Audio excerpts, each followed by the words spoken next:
મેઘરાજા આગામી 48 કલાક સુધી ગુજરાતના ઘણા બધા જિલ્લા અને તાલુકાને ધમરોળવાના છે। હજુ પણ 48 કલાક સુધી શું આપને લાગે છે કે ભારેથી અતિ ભારે વરસાદ પડી શકે છે? ગુજરાતના મોટા ભાગના ભાગોમાં આગામી 48 કલાક ભારે છે। કેટલાક ભાગમાં સાવચેત રહેવાની જરૂર છે અને આ વરસાદનું વહન કચ્છના ભાગોમાં પણ વરસાદ લાવશે। શું આ કોઈ રેગ્યુલર સિસ્ટમ છે કે પછી એક કરતા વધારે સિસ્ટમ ગુજરાત ઉપર એક્ટિવ છે એના કારણે આ સ્થિતિ સર્જાઈ છે? આ ક્ષેત્ર મુખ્ય છે, જેના કારણે ખાસ કરીને કચ્છના ભાગો અને ગુજરાતના અન્ય ભાગોમાં મુશળધાર વરસાદ થવાની શક્યતા છે। ઓવરઓલ જો પહેલા રાઉન્ડમાં જોવા જઈએ તો આ 4 જિલ્લા સાવ બાકી રહી ગયા છે। આ રાઉન્ડમાં એ 4 જિલ્લામાં કેવો વરસાદ પડશે? જો ઉત્તર અરબ સાગર સક્રિય હોત તો આ ભાગો પર જળબંબાકાર બની ગયા હોત। આ વખતે ઘણા બધા નિષ્ણાંતો કહી રહ્યા છે કે ભાઈ 85 થી 90% વરસાદ થશે આખા ચોમાસામાં। આપનું અનુમાન શું છે? દરિયા કિનારાના ભાગોમાં અને અન્ય ભાગોમાં 98%થી પણ વરસાદ વટાવી જવાની શક્યતા રહેશે। આગામી જે 48 કલાક અત્યંત મહત્વના છે, ક્યાંય વીજળી પડવાની સંભાવનાઓ આપ જોઈ રહ્યા છો અથવા તો તેજ પવન સાથે વરસાદ પડે એવી સંભાવના? જો આ નક્ષત્રનું પાણી સારું છે અને વીજળી થશે તો વરસાદ પણ ભારે પડવાની શક્યતા રહેશે। તો શું ઓગસ્ટના પહેલા સપ્તાહમાં કે બીજા સપ્તાહમાં આ જ તીવ્રતા સાથે વરસાદ પડવાનો છે કે ત્યાં વળી પાછું ચોમાસું બ્રેક લેવાનું છે? શક્યતા તો 9 ઓગસ્ટમાં થતા છે તો પછી ભારે વરસાદની ઝાપટામાં પડી શકવાની શક્યતા રહેશે। ખેડૂતો માટે આ વરસાદ જે 48 કલાક સુધી વરસી જાય એ પછી આપની શું સલાહ છે જેમણે વાવણી નથી કરી એમના માટે અથવા તો જેમણે વાવણી વહેલા કરી નાખી છે એમના માટે? ખેડૂત ભાઈને સલાહ છે કે પાણીના નિકાલની વ્યવસ્થા કરવી યોગ્ય રહે અને ખાતર ધોવાઈ ન જાય તેવી રીતની ઉપયોગ કરવી યોગ્ય રહે।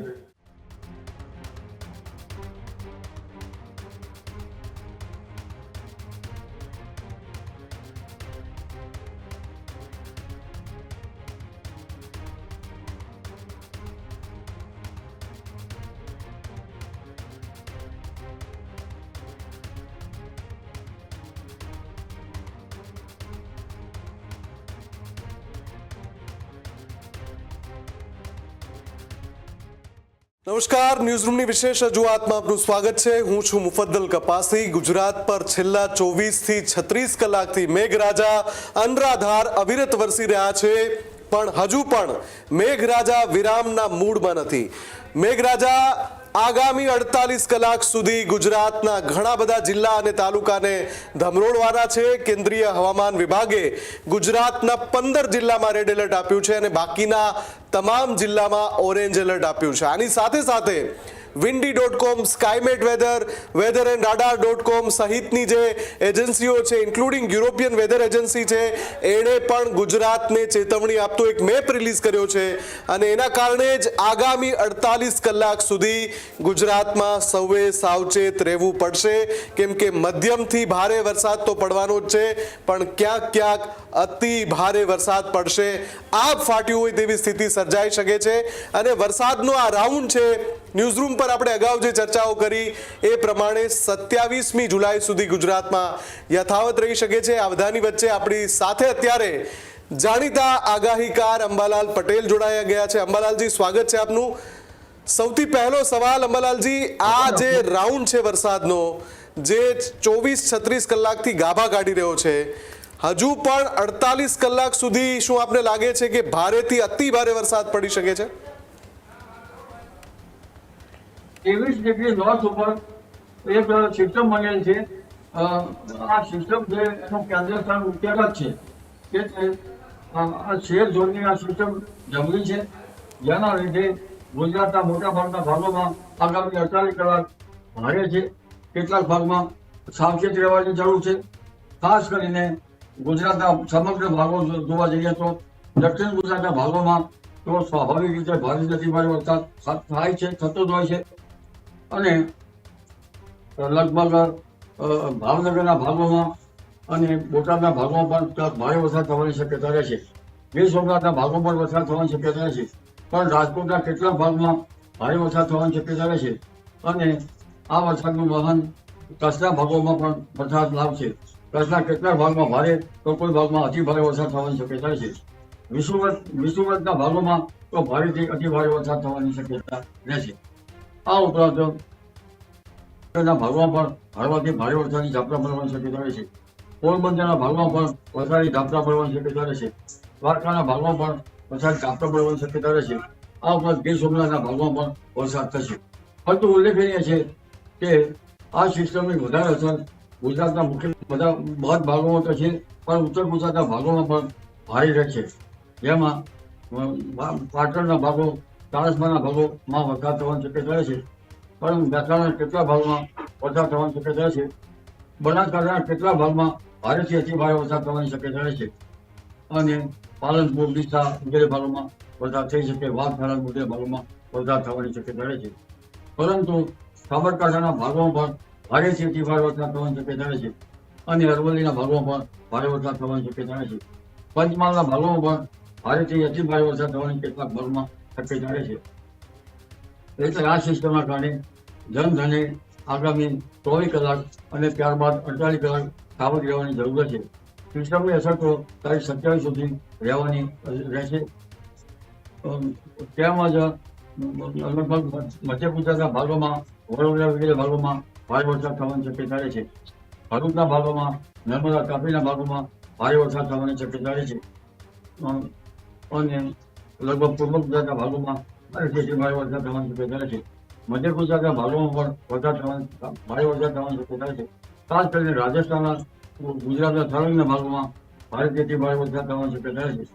જેના લીધે જનધને આગામી 48 કલાક કોઈને કોઈ ભાગમાં સાવચેતી રાખવી ફિક્સ રહે. જી, દક્ષિણ ગુજરાતમાં છેલ્લા એક સપ્તાહથી જે મેઘતાંડવની સ્થિતિ છે, ત્યાં શું કોઈ અણસાર છે હવે કે ત્યાં મેઘરાજા ખમૈયા કરે, કે ત્યાં પણ હજુ આ જ પ્રમાણે આગામી 2-3 દિવસ વરસાદ ખૂબ જ વધારે માત્રામાં વરસવાનો છે? દક્ષિણ ગુજરાતના ભાગોમાં તારીખ 25 સુધીમાં તો વરસાદની સ્થિતિ રહેશે. પરંતુ આ વખતે દક્ષિણ ગુજરાત ઉપરાંત જે 23 ડિગ્રી નોર્થ જે ભાગો છે તેના ઉપર વધારે વરસાદની શક્યતા રહેશે. દક્ષિણ ગુજરાતમાં તો 25 વરસાદ રહેતો હતો. જી, અંબાલાલજી, એવી કઈ સિસ્ટમ છે જે પહેલા પ્રમાણમાં ધીમો વરસાદની સંભાવના હતી, પણ જે રીતે મધ્ય ગુજરાત અને સૌરાષ્ટ્રના કેટલાક જિલ્લામાં અત્યારે અનરાધાર વરસાદ વરસી રહ્યો છે, શું આ કોઈ રેગ્યુલર સિસ્ટમ છે કે પછી એક કરતાં વધારે સિસ્ટમ ગુજરાત ઉપર એક્ટિવ છે એના કારણે આ સ્થિતિ સર્જાઈ છે? સિસ્ટમો તો બંગાળ સાગરની સિસ્ટમ સક્રિય છે, અરબ સાગરની, લગભગ ઉત્તર અરબ સાગરની સિસ્ટમ સક્રિય નથી. રાજસ્થાનના ભાગો ઉપર પણ એ સિસ્ટમનો વરસાદ મજબૂત થતા તે ભાગોમાં વરસાદ થવાની શક્યતા છે. પણ મુખ્ય સિસ્ટમ તો 23 ડિગ્રી નોર્થમાં કંઈક સિયાલ જોવા મળે છે. આ સિસ્ટમ મુખ્ય છે. બાકી તેના આનુષંગિક અન્ય સિસ્ટમો પણ છે. એટલે આ સિસ્ટમ મુખ્ય છે, જેના કારણે ખાસ કરીને કર્કવૃત્તના ભાગો અને ગુજરાતના અન્ય ભાગોમાં મુશળધાર વરસાદ થવાની શક્યતા રહેશે. અંબાલાલજી, જે રીતે વરસાદ પડી રહ્યો છે, લગાતાર અવિરત વરસાદ પડી રહ્યો છે, પણ અમને મોટા ભાગે જે દર્શકો સવાલ પૂછી રહ્યા છે કે દેવભૂમિ દ્વારકા, જામનગર, પોરબંદર અને કચ્છ આ 4 જિલ્લા વરસાદમાં સાવ કોરા રહી ગયા એવી સ્થિતિ છે. ભલે છેલ્લા 12 કલાકથી ત્યાં પડી રહ્યો છે, પણ ઓવરઓલ જો પહેલા રાઉન્ડમાં જોવા જઈએ તો આ 4 જિલ્લા સાવ બાકી રહી ગયા છે. આ રાઉન્ડમાં એ 4 જિલ્લામાં કેવો વરસાદ પડશે? કચ્છના ભાગોમાં, લગભગ મોટા ભાગના કચ્છના ભાગોમાં ભારે વરસાદ થવાની શક્યતા છે. કેટલાક ભાગમાં હળવો વરસાદ થવાની શક્યતા છે અને કેટલાક ભાગમાં અતિ ભારે વરસાદ થવાની શક્યતા છે. જો કે જામનગરના ભાગોમાં હળવો વરસાદ થઈ શકે, પરંતુ પોરબંદરના ભાગોમાં પણ વરસાદી ઝાપટા પડવાની શક્યતા છે. અને દ્વારકાના ભાગોમાં પણ વરસાદ ઝાપટા પડવાની શક્યતા છે. જો ઉત્તર અરબ સાગર સક્રિય હોત તો આ ભાગો પર જળબંબાકાર બની ગયા હોત અને વચ્ચે ઈરાનના સૂકા પવનના કારણે ઉપલા લેવલમાં ભેજ નહોતો. પરંતુ અત્યારે હવા સર્ક્યુલેટર છે, એટલે એક જ ભાગમાં પણ ભેજ થવાની શક્યતા છે. અને લોકલ સિસ્ટમોના કારણે પણ આ ભાગોમાં વરસાદ થવાની શક્યતા રહે છે. તો ઉત્તર અરબ સાગર સક્રિય થાય તો સારું. અંબાલાલજી, જે રીતે લગાતાર અલનીનોનો પણ એક ડર હતો અને જે સરેરાશ વરસાદ આપણે 110%, 115% છેલ્લા કેટલાક વર્ષોમાં જોયો છે, આ વખતે ઘણા બધા નિષ્ણાંતો કહી રહ્યા છે કે ભાઈ 85 થી 90% વરસાદ થશે આખા ચોમાસામાં. આપનું અનુમાન શું છે? 85 થી 90% વરસાદ જે છે એ લગભગ કોઈ ભાગમાં થવાની શક્યતા રહે, પરંતુ ક્યારેક દરિયા કિનારાના ભાગોમાં અને અન્ય ભાગોમાં 98%થી પણ વરસાદ વટાવી જવાની શક્યતા રહે છે. અને હજુ ઓગસ્ટમાં પણ વરસાદ થવાની શક્યતા રહે છે. એટલે અલનીનો અને ઘાટી વચ્ચે વરસાદ થવાની શક્યતા રહે છે. ઓસિલેશન પેસિફિક મહાસાગરમાં નબળો પરિવર્તન જોડાય છે. અને જો એમ જો ગુજરાત ઉપર આવ્યો હોત તો આનાથી પણ વિકટ પરિસ્થિતિ સર્જાય છે. પરંતુ પૂર્વ આફ્રિકાથી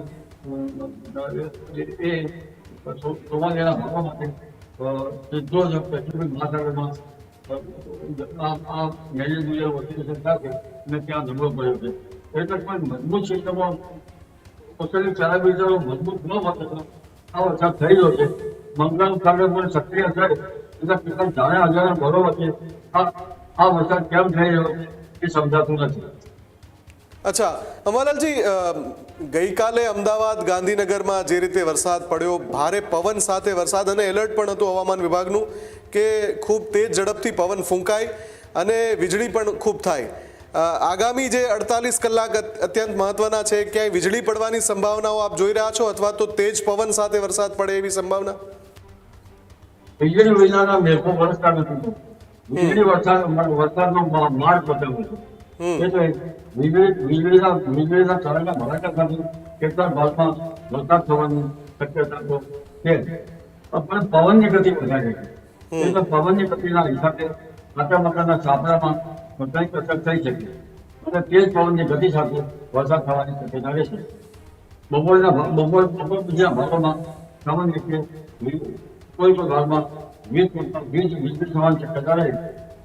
ખેડૂત ભાઈઓએ લગભગ જો આ નક્ષત્રનું પાણી સારું છે અને વીજળી થશે તો વરસાદ પણ ભારે પડવાની શક્યતા રહેશે. પરંતુ જનધનને વીજ થવાથી કાળજી રાખવી રહે. નાગ નીચે ઉભું રહેવું સારું નહીં અને કાળના કાબલા સાથે તો ઉભું રહેવું પણ સારું નહીં. અંબાલાલજી, ઓગસ્ટની શરૂઆતમાં કેવો વરસાદ આપ જોઈ રહ્યા છો? શું ઓગસ્ટના પહેલા સપ્તાહમાં કે બીજા સપ્તાહમાં આ જ તીવ્રતા સાથે વરસાદ પડવાનો છે કે ત્યાં વળી પાછું ચોમાસું બ્રેક લેવાનું છે? ઓગસ્ટની શરૂઆતમાં પણ ભારે વરસાદ થવાની શક્યતા રહે છે. 9મી ઓગસ્ટ પછી પણ વરસાદ થવાની શક્યતા રહે છે. પરંતુ 3જી ઓગસ્ટના દિવસે આશ્લેષા નક્ષત્રમાં સૂર્ય આવે છે. એટલે કહેવાય છે કે આશ્લેષા ટકી અને ફરવું. આશ્લેષા નક્ષત્રનું પાણી જોરાવર હોય છે, જે ભારે જેવા ભાગોમાં ભેજ ટકી જશે અને દિવેલા જેવા ભાગોમાં અને તલ જેવા ભાગોમાં તેમજ સપ્ટેમ્બર સુધીમાં પણ આ ભેજ ટકી જતો હોય છે. એટલે આશ્લેષા નક્ષત્રમાં જો ભારે વરસાદની ઝાપટા શરૂ થઈ ગયા અને શક્યતા તો 9મી ઓગસ્ટમાં થતા છે તો પછી ભારે વરસાદની ઝાપટામાં પડી શકવાની શક્યતા રહેશે. પરંતુ આશ્લેષા નક્ષત્રનું પાણી કૃષિ પાકમાં એટલે વરફ થઈ કૃષિ કાર્યો કરવા ખેડૂત ભાઈઓ સારા ભર્યું છે. બિલકુલ. એક અંતિમ સવાલ અંબાલાલજી, કે અત્યારે જે આપે કહ્યું એમ પ્રમાણે 48 કલાક સુધી ગુજરાતના મોટા ભાગના વિસ્તારો છે કે જ્યાં લોકોએ સાવચેત રહેવું પડશે, મધ્યમથી ભારે કે અતિ ભારે વરસાદ પડશે. ખેડૂતો માટે આ વરસાદ જે 48 કલાક સુધી વરસી જાય એ પછી આપની શું સલાહ છે, જેમણે વાવણી નથી કરી એમના માટે અથવા તો જેમણે વાવણી વહેલા કરી નાખી છે એમના માટે? વાવણી વહેલી થઈ હોય અને જળ ભરાવ થાય તો અગાઉ વાવણી છે તો પાણીના નિકાલની વ્યવસ્થા કરવી યોગ્ય રહેશે. પાણીની નિકાલની વ્યવસ્થા ન થાય તો વાવણી થયા તે પાકો ફરી જવાની શક્યતા રહે. પરંતુ આ નક્ષત્રનું પાણી જોડાયેલું મુખ્ય નક્ષત્ર છે, એનું પાણી સારું ગણાય છે. ખાસ કરીને બરફ કૃષિ કાર્યો કરવા સારા રહે, પણ પાણીની નિકાલ વ્યવસ્થા કરવી યોગ્ય રહે. કારણ કે એક તો વરસાદ પહેલા થયો નહીં, વાવેતર કેટલાક સિંચાઈથી વાવેતર કર્યા તો એમ ગુજરાતી ભાષામાં કહેવાય છે વાવેતર બોલી ગયા એટલે ભારે વરસાદના અંદર જતા વાવેતર તૈયાર કરી ગયા અથવા તો એ વાવેતર બગડી ગયા એવું કહી શકાય. એટલે ખેડૂતભાઈને સલાહ છે કે પાણીના નિકાલની વ્યવસ્થા કરવી યોગ્ય રહે અને ખાતર ધોવાઈ ના જાય એવી રીતની કરવી યોગ્ય રહે.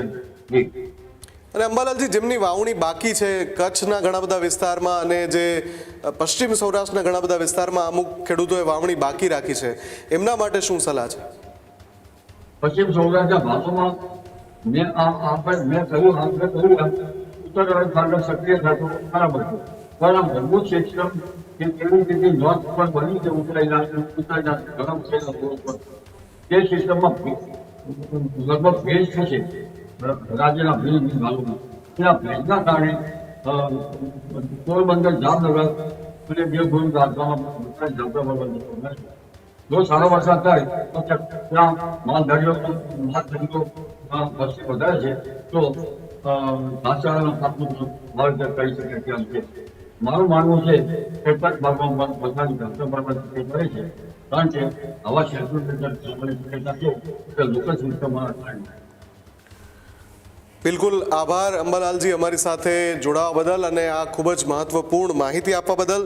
તો આ હતા જાણીતા આગાહીકાર અંબાલાલ પટેલ કે જેમણે જણાવ્યું કે કઈ રીતે આગામી સમયમાં ગુજરાતમાં વરસાદ વરસવાનો છે. સૌથી અગત્યની વાત એમણે જે કરી, ટૂંકો સાર જો હું આપી દઉં તો ગુજરાતના તમામ વિસ્તારોમાં લોકોએ 48 કલાક સુધી સાવચેત રહેવું પડશે, કેમ કે 48 કલાકમાં આની પહેલા મેં રિપોર્ટ બતાવ્યો એમાં સ્કાયમેટ વેધર, windy.com અને weatherandradar.comની સાથે હવામાન વિભાગના અહેવાલને ટાંકીને કહ્યું હતું કે ગુજરાતના મોટા ભાગના જિલ્લા, એમાં કચ્છ પણ આવી જાય છે, ઉત્તર ગુજરાત પણ આવી જાય છે, મધ્ય ગુજરાત પણ આવી જાય છે, મધ્ય સૌરાષ્ટ્ર પણ આવી જાય છે, મોટા ભાગના જિલ્લા, એના મોટા ભાગના તાલુકા અને ગ્રામ્ય ક્ષેત્રોમાં અનરાધાર વરસાદ પડે એ પ્રકારની મહાકાય સિસ્ટમ ગુજરાત પર એક્ટિવ છે. અને જે રીતે હવે અંબાલાલ કાકા પણ કહી રહ્યા છે કે કેટલાક એવા ભાગ હશે કે જ્યાં આભ ફાટ્યું હોય એ પ્રકારની સ્થિતિ ઊભી થઈ શકે છે. એટલે જ્યાં જ્યાં રેડ એલર્ટ છે, જે જિલ્લામાં, ગુજરાતના 15 જિલ્લા એવા છે કે જ્યાં રેડ એલર્ટ જાહેર કરવામાં આવ્યું છે, એ તમામ જિલ્લામાં લોકોએ સાવચેત રહેવું પડશે, કેમ કે આ જે સિસ્ટમ વરસવાની છે એ અનરાધાર અવિરત વરસવાની છે. જે વિસ્તારમાં નદીઓમાં, જળાશયોમાં, જળ સ્ત્રોતોમાં પાણીનો સંગ્રહ નથી થયો, આ સિસ્ટમ છે એ જળાશયોને પાણીથી તરબોળ કરી શકે છે. ઘણા બધા જળાશયો અત્યારે પણ ગુજરાતમાં જો જોવા જઈએ તો હાઈ એલર્ટની સ્થિતિમાં છે, એલર્ટની સ્થિતિમાં છે. અને 48 કલાક પછી આ આખું ચિત્ર એ રીતે બદલાયું હશે કે ગુજરાતના મોટા ભાગના જળાશયો હાઈ એલર્ટ પર આવી શકે છે. એમાં જે ગુજરાતના અતિ મહત્વના જે જળાશયો છે, જળ સ્ત્રોતો છે, ત્યાં પણ મોટી માત્રામાં પાણી આવી શકે છે, કેમ કે મધ્યપ્રદેશ અને રાજસ્થાનના જે ગુજરાતની સરહદ સાથે જોડાયેલા ક્ષેત્રો છે ત્યાં પણ અતિ ભારે વરસાદ આ મહાકાય સિસ્ટમ વરસાવી શકે છે. અને જ્યાં સુધી વાત ગુજરાતની છે, 24, 36, 48 કલાક આપણે જાગતા રહેવું પડશે, સાવચેત રહેવું પડશે, સાવધાન રહેવું પડશે. અને જ્યાં જરૂર નથી ત્યાં ઘરની બહાર નહીં નીકળવા ઘણા બધા શહેરોમાં અપીલ કરવામાં આવી છે. હવામાન વિભાગ સાથે સ્થાનિક તંત્ર અને સ્ટેટ ડિઝાસ્ટર મેનેજમેન્ટની નજર છે. ઘણા બધા વિસ્તારોમાં આપણે જાણીએ છીએ કે એનડીઆરએફ અને એસડીઆરએફની ટીમ ઉતારવી પડી છે. દક્ષિણ ગુજરાતમાં વાપી હોય, વલસાડ હોય, નવસારી હોય, સુરત હોય, ભરૂચ હોય કે ડાંગ હોય, મોટા ભાગના વિસ્તારો જળબંબાકારની સ્થિતિમાં છે. કાવેરી નદી હોય, દક્ષિણની અંબિકા નદી હોય, પૂર્ણા નદી હોય કે ખાપરી નદી હોય, ત્યાં પૂરની સ્થિતિ છે. એવા સંજોગોમાં હવે વારો મધ્ય ગુજરાતનો છે, ઉત્તર ગુજરાતનો છે, સાથે સાથે મધ્ય સૌરાષ્ટ્રનો છે. જે બાકીના સૌરાષ્ટ્રના જિલ્લા કે જે કોરા રહ્યા છે, કચ્છ અને ઉત્તર ગુજરાત પર ખાસ, કેમ કે જ્યારે આપણે 48 કલાક ફ્લેશબેકમાં પાછળ જઈએ તો જે ચર્ચાઓ થઈ ને જે વેધર ફોરકાસ્ટ હતા એમાં કચ્છ અને ઉત્તર ગુજરાત નહોતા. પણ અત્યારે જે અપડેટ આવી રહ્યું છે 24મી જુલાઈએ શુક્રવારે, એ મુજબ 48 કલાક ઉત્તર ગુજરાત અને કચ્છ માટે ભારે છે. આ બંને ક્ષેત્રની અંદર ભારેથી અતિ ભારે માત્રામાં વરસાદ પડી શકે છે, એટલે આ બંને ક્ષેત્રમાં લોકોએ સાવચેત રહેવું પડશે, આગોતરા તૈયારી કરીને રાખવી પડશે. હવામાન વિભાગનું એલર્ટ છે, અલગ અલગ એજન્સીઓનું એલર્ટ છે. યુરોપિયન વેધર એજન્સીએ પણ એક ડેટા રિલીઝ કર્યો છે, જેમાં ગુજરાત માટે મેઘરાજા તાંડવ સર્જે એ પ્રકારની સ્થિતિ આવી શકે છે. આ બધી સંભાવનાઓને જોતા આપણે સૌએ સાવચેત અને સલામત રહેવું જોઈએ, એ જ અત્યારે સમયની માંગ છે. આવી જ વિશેષ રજૂઆત માટે આપ જોતા રહો ન્યૂઝરૂમ ગુજરાત. અને તમારા વિસ્તારમાં કેટલો વરસાદ પડ્યો, ક્યાં પડ્યો, કેટલો પડ્યો કે હજુ સુધી નથી પડ્યો, એ તમામ માહિતી તમે ડિજિટલ પ્લેટફોર્મ પર કમેન્ટ કરીને અમને જણાવી શકો છો. અને સાથે સાથે આ માહિતી અત્યારે ખૂબ જ ઉપયોગી છે, એટલે વધારેમાં વધારે લોકો સુધી પહોંચાડવા માટે શેર ચોક્કસથી કરી દેજો. વિશેષ રજૂઆતમાં અત્યારે બસ આટલું જ. નમસ્કાર. ખેડૂત ભાઈઓ છે ખેતરમાં ડ્રોન ઉડાવતા હોય છે ત્યારે આપણે એક પ્રશ્ન સતાવતો હોય છે કે જે આપણે અત્યાર સુધી જીપીએસ ટેકનોલોજીવાળા ડ્રોન વાપર્યા છે, જેથી કરીને મોબાઈલ ટાવર છે અથવા તો હાઈ ટેન્શન લાઇન પસાર થતી હોય, કોઈ વૃક્ષો હોય, ત્યારે જે જીપીએસ ટેકનોલોજીવાળા ડ્રોન છે એમાં ટકરાય અને ટ્રેસ થાય છે. પણ એગ્રીઓન લાવ્યું છે GNSS ટેકનોલોજી ડ્રોન, જેથી કરીને એ ડ્રોન છે એ કોઈ જગ્યાએ ટકરાય નહીં, પોતાની રીતે જ ડિસિઝન લે છે અને મૂવ થઈ જાય છે, જેથી કરીને GNSS ટેકનોલોજી ડ્રોન છે એ વાપરવાનો આગ્રહ રાખો. હજુ સુધી તમે અમારી ચેનલને સબસ્ક્રાઇબ નથી કરી તો અત્યારે જ ન્યૂઝરૂમ ગુજરાતને સબસ્ક્રાઇબ કરો, ફેસબુક અને ઇન્સ્ટાગ્રામ પર ફોલો કરો.